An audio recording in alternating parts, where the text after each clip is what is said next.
agents to come down to Abilene, Texas to interview Billy Saul Estes in September of 1984. And they did fly down. I was in Washington. I flew down separate from them, but we all met in Abilene, Texas at a, I think, if I remember, it was the Kiwi Inn or something similar to that. The point being, it was an atrium affair. We were to have breakfast with Billy Saul Estes in the atrium, which was on the ground floor, which could be looked down upon by any of the rooms upstairs. And Billy Saul Estes did come with his daughter to breakfast.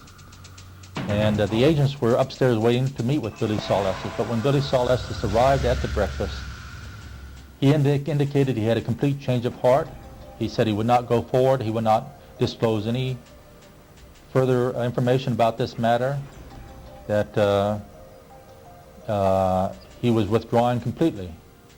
And I had indicated to him that I had put a great deal of effort in, and he had assured me at all times that he would go forward, that my effort would not be for naught. And Pam was there, and she remained completely silent, though she later told me how shocked she was that her father had taken this route. She thought that up until the very last days there that he was going to go forward with it. But he did not go forward. He backed out. In his letters to the Justice Department, Billy Saul states that he has audio tapes that he secretly recorded without Lyndon Johnson's knowledge, and that Kyle Brown was a material witness.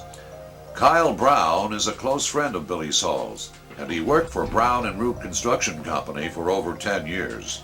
In an interview with Kyle Brown, he stated that he had possession of the audio tapes the entire time that Billy Saul was in prison, and that he has listened to the tapes, and the audio is excellent. Kyle Brown's quote was, "What these tapes prove is that Lyndon Johnson was a cold-blooded killer."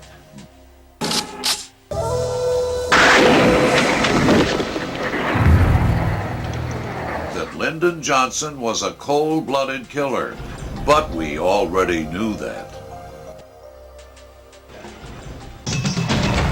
He said, in essence, there was a conspiracy of 4 individuals. There was Lyndon Johnson, Cliff Carter, Mac Wallace, and himself.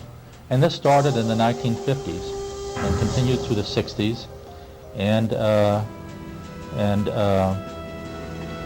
was a vicious conspiracy that Johnson would just make the statement, well, he's got to be eliminated, and that would be it. He indicated that when he disclosed to me what he knew, and I put this in the letter to the Justice Department in August of 1984, I said to him afterwards, have you never discussed this with Pam, your daughter? She was present here when you disclosed. He said, no, I never discussed this with Pam or any member of my family. My brother, who was a dentist, he had a brother who was a dentist there, a very fine individual there in Abilene, Texas, or with his wife and so forth. He said, because I was afraid they'd be murdered, they'd be killed. Mac Wallace is an interesting individual if you get into his background, but he in essence, according to Billy Saul, and there's some substance to this because the public record shows it to be true, he was an economist with the U.S. Department of Agriculture in Washington, D.C., and he was put there by Lyndon Johnson, but his real role was Johnson. When Lyndon Johnson wanted something done, he would call upon Mac Wallace. And Mac Wallace would go out and do the killing and return to Washington, D.C. to his job there.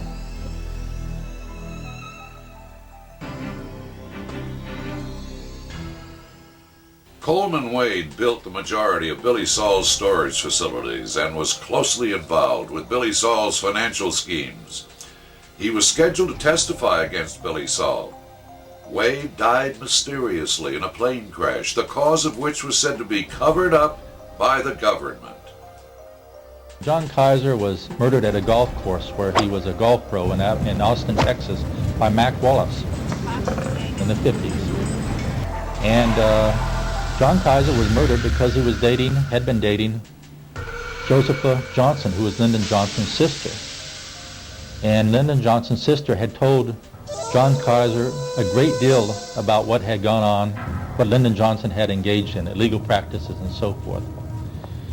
And So Johnson dispatched Mac Wallace to kill him, and he did kill him. And the interesting thing about this was that the police managed to stop Mac Wallace when he was trying to escape him.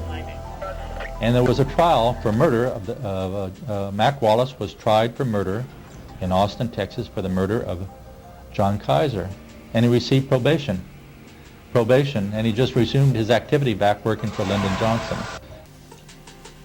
3 months after Mac Wallace was convicted of the first-degree murder of John Kinzer, he went to work for Temco Incorporated, an electronics and missiles plant in Garland, Texas. The founders of the company were strong supporters of Lyndon Johnson and considered Bobby Kennedy their enemy. The job that Wallace held required a secret clearance. Wallace maintained his secret clearance until September of 1964, when the Defense Department stripped Wallace of his clearance on the grounds of criminal, infamous, immoral, and notoriously disgraceful conduct.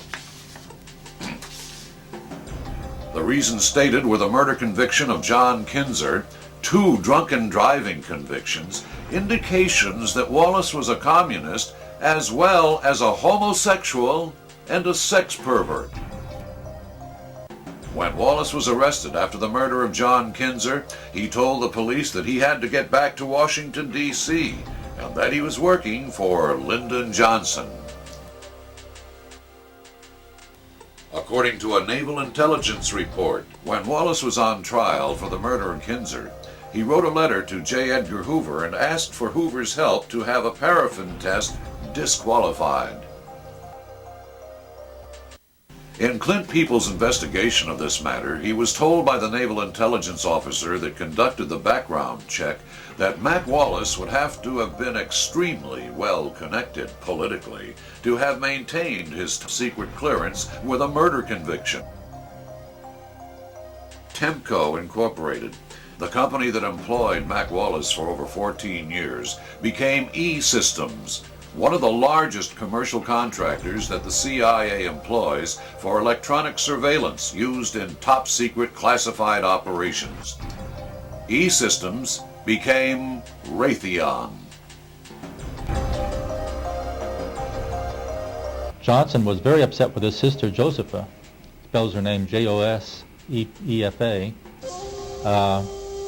that she was indiscriminately disclosing his secrets, and it was endangering him.